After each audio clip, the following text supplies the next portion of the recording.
మొన్నటి నుంచి వద్దనుకున్నాను కానీ ఈ ఫోన్ కాల్స్ ఇవి తట్టుకోలేకే నేను బతికే ఉన్నాను అభయ. ఒక 200 ఫోన్లు వచ్చుంటాయి. ఇన్స్టాగ్రామ్ లో అయితే ఒక 2-3 వేల మందికి పైగానే మెసేజ్ చేస్తుంటారు. అందరికి ఒకేసారి చెప్పేసినట్టుంటదని వీడియో చేస్తున్నా. దీన్ని చూసి నాకు ఏమైందంటే, మొన్న చికెన్ తీసుకుని ఫోన్ పే పని చేయటం లేదని 500 మళ్ళీ ఇస్తానులే అన్న ఫస్ట్ ఆయనే ఫోన్ చేశాడు.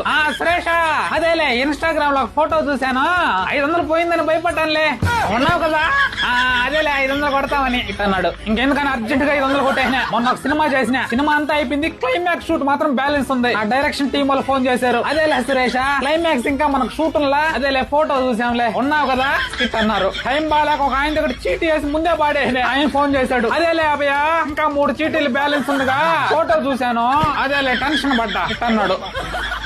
కాబట్టి మీ అందరికి ఒకటే చెప్తున్నా, నేను బతికే ఉన్నా అయినా ఫోటో పెట్టినోడికి థ్యాంక్స్ రావయ్య. ఈ బిజీ టైమ్ లో పడిపోయి ఫ్రెండ్స్ అండ్ ఫ్యామిలీతో మాట్లాడమే మర్చిపోయినా, నీ దయ వల్ల అందరూ ఫోన్లు చేసినారు, అందరితో ఒకసారి మాట్లాడుకున్నా, థ్యాంక్స్ నాయన. మన గుండంటే గట్టిది, ఎవరేమన్నా మొహం మీద ఊసినా కానీ తుడుచుకొని వెళ్ళిపోయే రకం కదా మనం. అని మన ఫ్యామిలీ అలాంటిది కాదుగా. ఇట్లాంటివి ఏదైనా చూస్తే ఒకటే టెన్షన్. సోషల్ మీడియాలోకి వచ్చానంగా మన మాదిరిగా వాళ్ళ మైండ్ ని కూడా బాగా స్ట్రాంగ్ చేసేయాలి. కాబట్టి ఇదే కాదు, భవిష్యత్తులో ఇలాంటివి ఎన్ని వచ్చినా గానీ మీ సపోర్ట్ మాత్రం ఎప్పటికీ ఇలాగే ఉంటదని చెప్పి మనస్ఫూర్తి కోరుకుంటున్నా. అలాగే అన్ని దగ్గర నాకు సపోర్ట్ చేసి కామెంట్ చేసిన మీ అందరూ కూడా చాలా చాలా థ్యాంక్స్ అండి. నేను ఆరోగ్యంగా ఉన్నా, నవ్విస్తూ మిమ్మల్ని కూడా ఆరోగ్యంగా ఉంచుతా. Thank you so much.